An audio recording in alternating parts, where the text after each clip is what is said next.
وہ آپ نے یا رسول اللہ آپ فرما دیں کہ میں میرے باپ کی گردن اڑا لوں.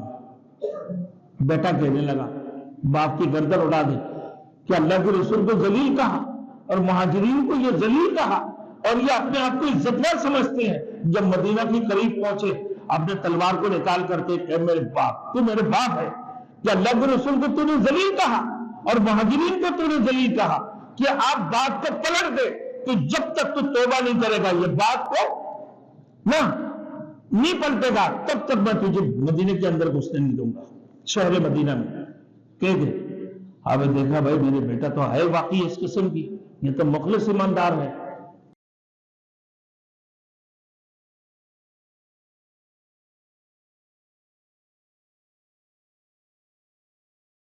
Thanks for watching. Don't forget to like, comment, share and subscribe to Maulana Habibullah Ruhani Official.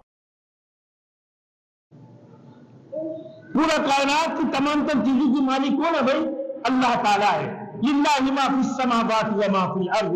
آسمان و زمین کے اندر جتنی چیزیں ہیں تمام تر چیزیں اللہ کے لیے ہے. وہ اللہ غنی ہے، وہ اللہ تمام بادشاہوں کا بادشاہ ہے، تمام ملکیت کی مالک ہے. تو کوئی تھوڑی اس مال کی مالک ہے. تو اپنے آپ کو کہتے کہ مال کو رک کر دیکھو، مہاجرین کی مدد نہ کرنا جو اللہ کے رسول کی بات بیٹھی ہیں، بلکہ یہ وہاں سے منتشر ہو جائے، متفرق ہو جائے. جب تک متفرق نہ ہو جائے، جب تک منتشر نہ ہو جائے کہ مال بند رکھنا ان کے اوپر. اللہ نے فرما دی کہ وَلِلَّهِ خَزَائِنُ السَّمَاوَاتِ وَالْأَرْضِ وَلَكِنَّ الْمُنَافِقِينَ لَا يَفْقَهُونَ.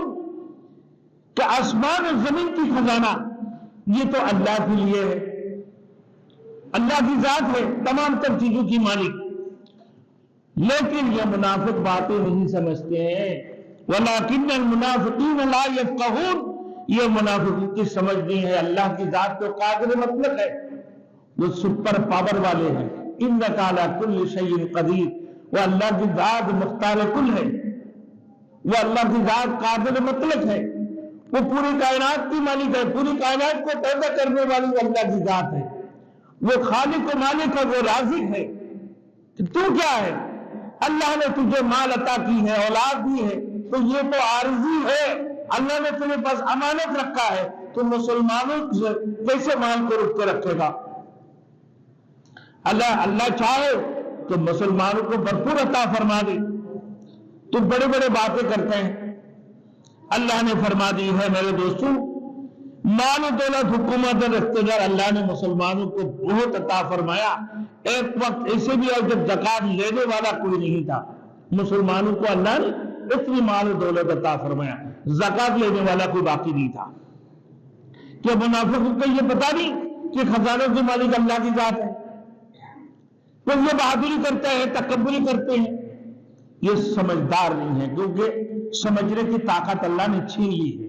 اللہ نے ان کی دلوں کے اندر مہر اور ٹپے لگا دی تاکہ یہ سمجھ نہ پائے اچھے باتوں کو. آگے فرمایا اللہ رب العزت کہ منافقوں کی غرور اور تکبر کا ذکر ہے. ارشاد فرماتے ہیں کہ یقولون لئن رجعنا الی المدینۃ لیخرجن العز منها الاذل. کہ جب ہم مدینے کی طرف واپس لوٹیں گے تو ہم عزتوار لوگ مدینے کے اندر جو ذلیل لوگ ہیں نعوذ باللہ ان لوگوں کو ہم نکال دیں گے. مطلب کیا ہے کہ ہم بڑے عزت والے ہیں. یہ منافق اپنے آپ کو بڑے عزت والے سمجھتے ہیں، اور وہاں جو مہاجرین ہیں ان کو یہ لوگ ذلیل خوار سمجھتے ہیں. اب میرے دوستوں ان ذلیل خواروں کی وہاں ہم لوگ نکال دیں گے، ہماری عزت والے لوگ ان کو نکال کر پھینکیں گے. آگے دیکھیں واقعہ. یہ واقعہ 6 ہجری کو پیش آیا. حضور صلی اللہ علیہ وسلم غزوہ بنی مستلق سے واپس آ رہے تھے کہ راستہ میں ایک مہاجر اور ایک انصار میں جھگڑا ہو گیا. مہاجر میں اس کی سر میں دے مارا، سر پھٹ گئی اس کی، وہ زخمی ہو گیا.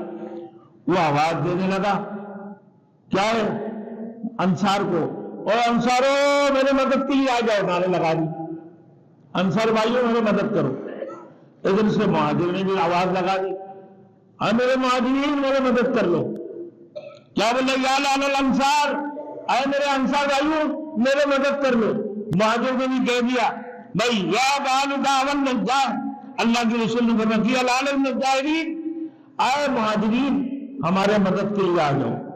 اللہ کے رسول نے کہا یہ بھائی کسے نعرہ لگا دیا تم لوگوں نے؟ یہ تو جاہلیت والی نعرہ ہے۔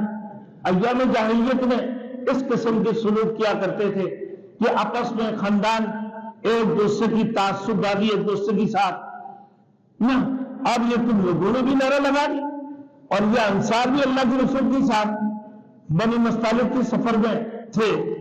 اب حضرت عمر فاروق رضی اللہ عنہ رسول اللہ حکم فرمائے ان کی گردن اڑا دیں۔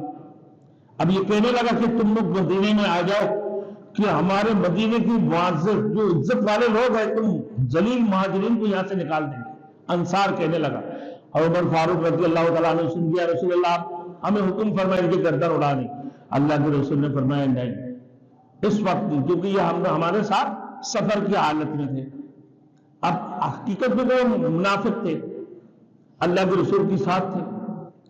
اب اگر ان کی گردن اڑانے جاؤ گے تو کہیں گے کہ بھائی یہ اللہ کے رسول کے ساتھ ہی آپس میں دوسرے کو جو ہے نا قتل کر رہے ہیں، یہ آپس میں جھگڑے شروع کر دی، یہ ایک دوسرے کو قتل کرتے ہیں۔ اللہ کے رسول نے منع فرما دیا کہ نہیں ایسے نہیں کرنا۔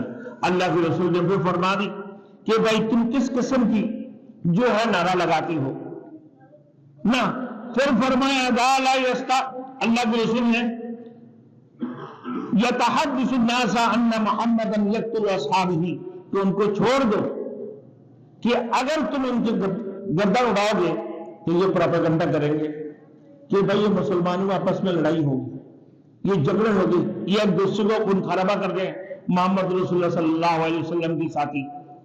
اب میرے دوستوں حضرت رئیس المنافقین کا بیٹا حضرت عبداللہ یہ بڑے ایماندار مخلص صحابی تھے۔